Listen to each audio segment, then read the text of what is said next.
Hello everyone and welcome to the Distinct Mastering YouTube channel. My name is Freddie. Today I'm going to show you a cool Ableton trick of how you can merge two sets together. To give you the background, I have an old session that I reopened and started working with. However, it's part of my old Ableton template and I want to use my new one. I'm going to show you a cool trick on how you can bring in the whole session or just individual elements of that session, which opens up a range of possibilities for you to go back to old sessions and pull things you need. Let's get into it and check it out. Okay, here we are with a blank instance of my Ableton template. And what I'm going to do is I'm going to go to my production drive here and I'm going to find the session that I started working on. Okay, so here's the session. And as you can see, I've got an older version and a live 12 version. So this was done quite a while ago. Now, here's a cool trick. You can do one of two things. You can take the whole session and just drag this in and drop it right there. And it's going to drop the whole session into your project. And now it's asking me something about Serato sample. So I'm going to go ahead and find that sample. Okay, now that I've done that, it brought literally everything in. But I have now a duplicate of my old session. As you can see here, I have these same tracks right here. So now I want to go ahead and clean this up. So I don't need these. I don't need these. I don't need these two right here. And essentially all these are clones of these. So what I would do in this instance is now just take these and I would actually check all of my K-metering since I want to verify that everything was being done that way. And I'm going to just maneuver everything into their respective spots. So before I show you how I'm going to do that, another cool thing that I want to show you is if you don't want to bring in everything, maybe you just want to bring in certain tracks, you can just open up the session and then you can literally just open up your buses or open up, just drag in tracks. Like say I just want the sub bass. Well, there's just the sub bass. And I just brought that in. And so it's a cool way to start mixing and matching things from other sessions. It's a beautiful way if you want to pull sounds from other sessions or you remember that you remember an instrument that you really liked and you need to pull it from that session. Super, super game changing. So all I have to do now is I could literally take these one by one and just kind of, if I want to look at my span, and if you are curious to know about the K-metering video, I'll leave you a link down below so you can check that out. So you could see here that this kick drum is a little quiet. So I'd probably bring this up.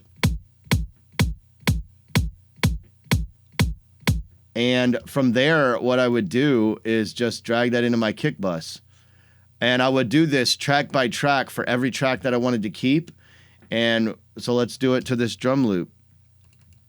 So this is a quiet little loop here. Let's take this down.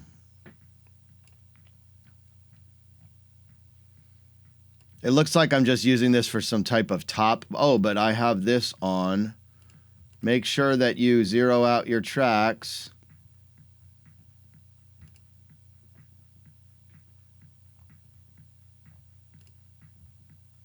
Yeah, so that one was zeroed out, and I need to drag it in my bus. Okay, so now that one's in my bus. It can get a little confusing at times. So here's my old one. If you want, what I suggest you do is you color up your stuff temporarily, like a random color. So this is now, my old tracks. And for this, I may not have... Some of my old sessions, I didn't even have K-metering running, so, I might not have been adhering to that. So this is a great way to go through everything, refamiliarize yourself with the session, get things right, and then you can literally drag them where you need them to be. So let's take this down and drop this into the kick. And then there's no... Wait, what did I just drop in there? So I got the drum loop, I got the kick. This is the one I just fixed. What do you got here? You've got a low kick. There's a top kick. We don't need that. There's an empty audio track. We don't need that. And so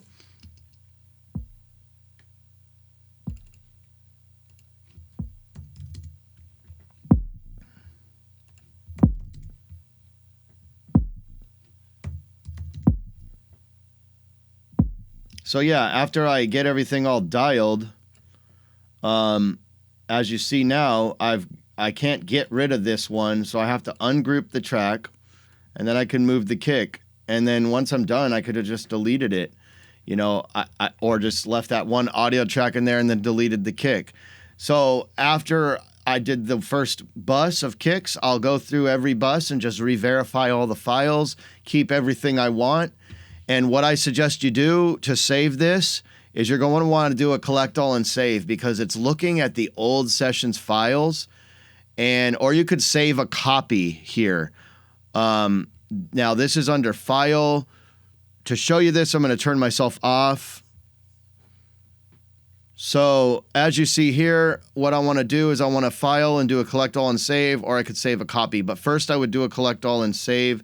It's an untitled project. I've never saved it, so I'm going to save it as a new one, and I'm going to hit OK. And from there, then I can save this into, you know, whatever phase I want and name it, etc. And that is how you can use the Ableton Merge Live Sets feature to find old things in your sessions, to recycle things, or to just get into your current template if you use templates like myself. I hope you found this video useful. If you did, please drop me a comment down below, and please hit that like button, subscribe to my channel, and that bell notification will keep you up to date on future videos. My name is Freddie from Distinct Mastering, and I will catch you on the next one. Peace.